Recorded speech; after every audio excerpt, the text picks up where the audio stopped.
pies de altura funcionaría a vapor por su tamaño.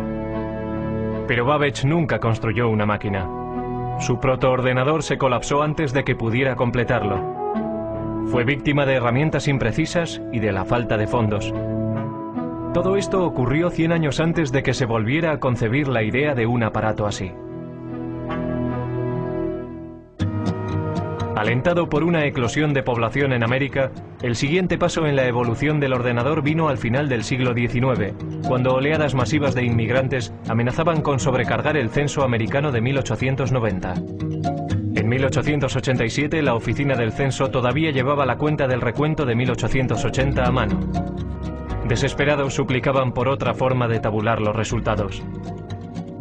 Entonces fue cuando un anterior inspector del MIT llamado Hermann Hollerith introdujo una serie de máquinas que harían que el recuento del censo fuera tan fácil como contar 1, 2 y 3. Cada persona estaba representada por una tarjeta. Los individuos tenían que perforar las cajas relacionadas con su edad, sexo, raza y profesión. Los trabajadores del censo entonces introducían las tarjetas perforadas en las máquinas. La tabulación se hacía con electricidad. Al utilizar clavijas eléctricas, los resultados se registraban en una serie de diales, como si fueran relojes. Otras máquinas separaban las tarjetas. Las máquinas de Hollerith aceleraban de forma vertiginosa el procesamiento de la información. En solo 6 semanas se había hecho el recuento del censo de 1890 de 62.622.250 habitantes. Entonces Hollerith continuó comercializando ese invento. Se dio cuenta de que el censo era un gran cliente, pero seamos realistas, si solo recibes un pedido una vez cada 10 años. Entonces salió y consiguió hacer negocio entre los ferrocarriles, por ejemplo, y formó una compañía que finalmente se convirtió en la base para la IBM. La invención de Hollerith fue un hito en el camino de lo mecánico a lo digital. Pero todavía faltarían 50 años y el poder destructivo de una guerra mundial para que arrancara el primer ordenador verdadero. Antes de los años 30, los aparatos mecánicos computacionales se utilizaban para seguirle la pista a la población, pasajeros de tren y archivos de seguros de vida. Pero los primeros ordenadores digitales electrónicos se construyeron con un objetivo mucho más persuasivo en la mente: ayudar a ganar una guerra mundial. Una de las máquinas más tempranas se propuso por los británicos para romper el código alemán, conocido por Enigma. Con ello empezaron a creer que se podía ganar la guerra.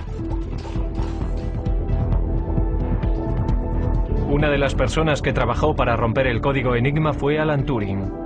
Su trabajo antes de la guerra ayudó a establecer la base teórica para los ordenadores que se construyeron en los 40. En el norte de Londres, en unas instalaciones secretas en Bletchley Park, los británicos construyeron Colossus, un tipo de ordenador diseñado para romper el código Enigma. Colossus comparaba secuencias de letras a un ritmo de 25.000 caracteres por segundo. La máquina solo podía realizar la tarea de unir letras, pero lo hacía muy bien. Sus transmisiones descifradas alemanas se denominaron el ultrasecreto, el secreto mejor guardado de la guerra. Principalmente, el Colossus llevaba a cabo funciones logísticas de las letras de un alfabeto en una corriente de letras que venían de un mensaje de radio interceptado. No los descifraba, pero sí podía efectuar una serie de combinaciones que en gran medida se asemeja a lo que hace un ordenador. Mientras el Colossus rompía códigos alemanes, al otro lado del Atlántico los ingenieros trabajaban para construir otro aparato computacional, una máquina que influiría directamente en el diseño de todos los ordenadores futuros. América era un centro neurálgico productor de instrumentos de guerra, pero para 1943 había una escasez crítica de un componente sorprendente de la máquina de guerra: tablas de disparos para piezas de artillería. Estas tablas permitían a los artilleros apuntar sus armas correctamente en gamas diferentes, altitudes, temperaturas y condiciones del viento. Los ordenadores humanos trabajaron frenéticamente para producir cálculos mecánicos para crear esas tablas, pero lo pasaron mal intentando estar a la altura. Durante la Segunda Guerra Mundial se producían muchas armas. Había que calcular muchas tablas de disparo. Era realmente un gran trabajo y estaba ralentizando la entrega de armas al frente. Para solucionar el problema, John Mauchly, un físico de la Universidad de Pensilvania, se propuso construir un ordenador gigante electrónico que podía calcular tablas de números en minutos, no horas. El ejército, desesperado por un aparato que les ayudara a ganar la guerra, de mala gana se centró en el coste propuesto de $500,000. Mauchly y un brillante estudiante de ingeniería eléctrica, Presper Eckert, empezaron a construir ENIAC, el integrador numérico electrónico y ordenador. Mucho más grande que el Colossus, nunca se había concebido nada parecido a ENIAC. Casi con 100 pies de largo y 30 toneladas, contenía 70.000 resistencias, 10.000 condensadores, 6.000 interruptores y 18.000 tubos de vacío delicados.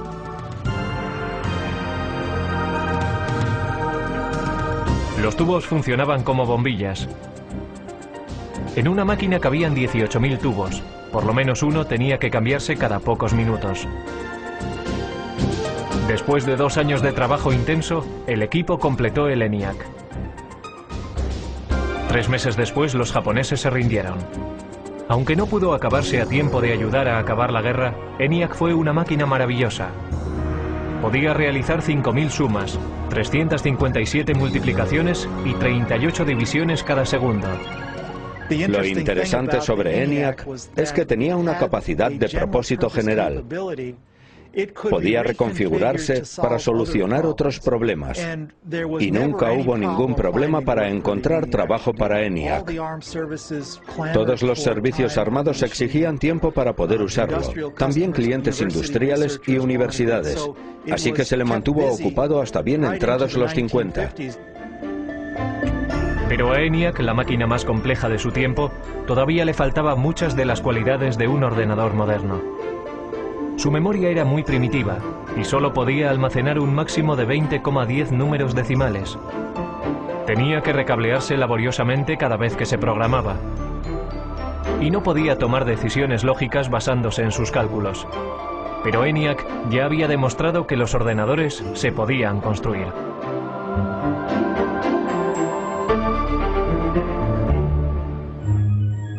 Justo antes del final de la Segunda Guerra Mundial, John von Neumann, un consejero de Eckert y Mauchly en el proyecto ENIAC, escribió un ensayo que iba a influir de forma definitiva en el siguiente paso del diseño de ordenadores.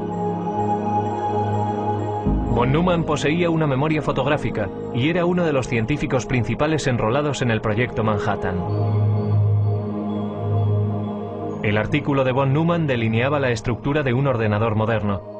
El diseño comprendía una unidad de procesamiento y una unidad de control, memoria, entrada y salida. Pero lo más importante en la evolución de los ordenadores tendría su capacidad de programación internamente en su memoria. Internamente contenía programas para darle al ordenador su potencia y versatilidad, porque un programa interno puede modificar lo que hace, basándose en los datos o los resultados de las computaciones. El trabajo de von Neumann proponía una máquina que realmente poseyera una capacidad general de propósito. En su trabajo describió los atributos del ordenador, cómo tenía que organizarse de forma lógica. Esto es, necesitaba tener un procesador central donde los cálculos se pudieran llevar a cabo. Necesitaba una memoria donde los datos de programación pudieran ser almacenados. Y necesitaba tener una unidad de salida y una unidad de entrada de algún tipo. Trazó el plan lógico, el mapa para un ordenador, y señaló la dirección que había que tomar para el futuro. La idea para almacenar programas internamente era la última llave para desarrollar el verdadero ordenador con un propósito general. Pero si fue o no la idea